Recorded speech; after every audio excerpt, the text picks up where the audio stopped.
na ganyang karami at ganyang katindi ang pagmamahal sa'yo ng Brian Nation? Sobrang overwhelming po, nakakatuwa. Hindi ko in-expect na ganun po. Galing, no? Sobra. Na-imagine mo ba na darating ang panahon na magiging ganito kakasikat, ganito kakabongga, ganito ka pinagkakaguluhan? Hindi ko, sumasagi po sa isip ko pero hindi all the time eh. Talaga? Aba, talaga naman, bongga. Dream mo ba to? Bata ka pa lang. Yes po. Ito yung ultimate dream mo. Pag tinatanong, Brian, anong gusto mo maging paglaki mo? Singer. Hoy, totoo. Yun na talaga, no? Ganyan talaga. Pag may gusto ka, talagang kailangan, you have to work hard for it. Talagang Yes, of strive course. hard, gawin mo ang lahat para maabot mo kung ano man yung pinapangarap mo. Ay, amazing.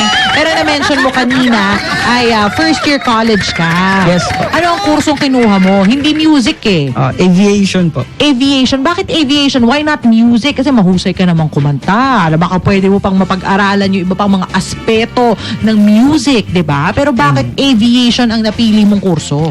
Ito po yung gusto ng dad ko and then parang challenging po siya sa akin kasi sobrang in demand po nung ano. Tama, Hindi po eh, siya pangkaraniwang course lang po. Correct. Hindi just ang aviation. Ano bang favorite subject mo sa aviation? Meron na ba kayo mga major subjects nung Yes po. Aircraft system po. aircraft system? Galing, no? Pang matalino yung course niya. Talagang, ano ba rin, di ka naman na araw-araw may na-encounter ng mga aircrafts, di ba? Yes po. Puro root crafts.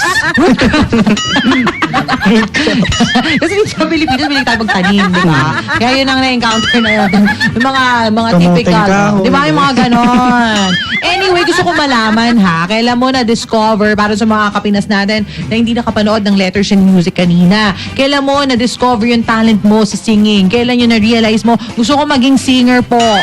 Yun po, nung 7 years old po ako, parang sobrang gustong-gusto ko kumanta. Tapos, nawili po ako nun kay JR sa mga pakulot-kulot ni JR. Ay, gano'n. Yung mga Opo. collotations niya, Yes no? po, Ang galing. sobrang galing. Pero nag-voice lessons ka ba? Hindi po. Hindi.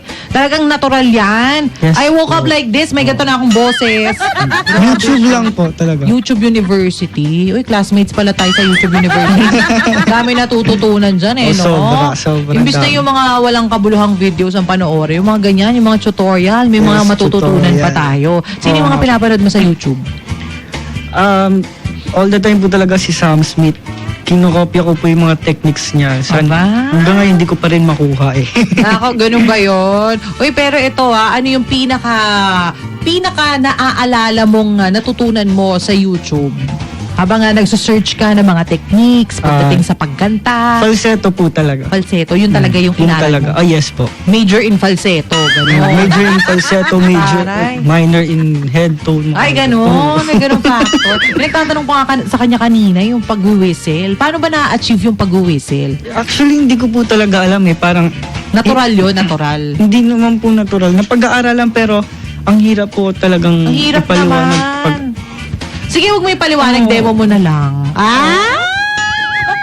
Paano ba yung whistle-whistle na yan? Parang napakinggan ko na yung mga whistle-whistle. Hindi ko lang maalala kung paano ginagawa eh. Oo Parang nga. si Morissette din daw nag-whistle. Opo, si Nabalitaan Morissette ko.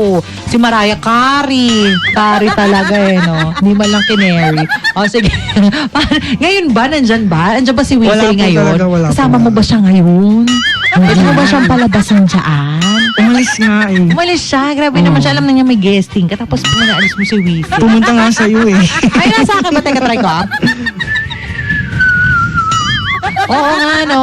Nasa akin nga si Whistle. O hindi, pero itong pinag-uusapan naming Whistle, mga kapinas, hindi ito yung, as in yung pito ng mga driver, gano'n, di gano'n. Ito kakaibang whistle to na hindi ka nakanguso, yung, Yeah. hindi gano'n. Opo, hindi po ganun. Wala lumalabas talaga. Ayaw talaga niya lumabas. Absent din siya ngayon. Wala din Ganun, talaga. no? Ang galing. Pero naalala mo pa ba yung first ever na kantang naaral mo nung bata ka pa? Opo, bakit pa ba ni JR? Bakit pa ba ni... Alam mo, parang alam ko yung bakit pa ba ni JR. Hindi ko lang talaga maalala yung tono. Paano ulit yun? Para lang ma-refresh nga yung mga pag-iisip namin at mga tenga namin. Paano nga ulit yung kantang yun? Bakit pa ba nakawang nasaktan ko ang isang tulad mo na labis ng nagmamahal. Oh, yun nga yun. Naalala ko na. Bumalik na sa isip ko. It's all coming back to me now by Celine Dion.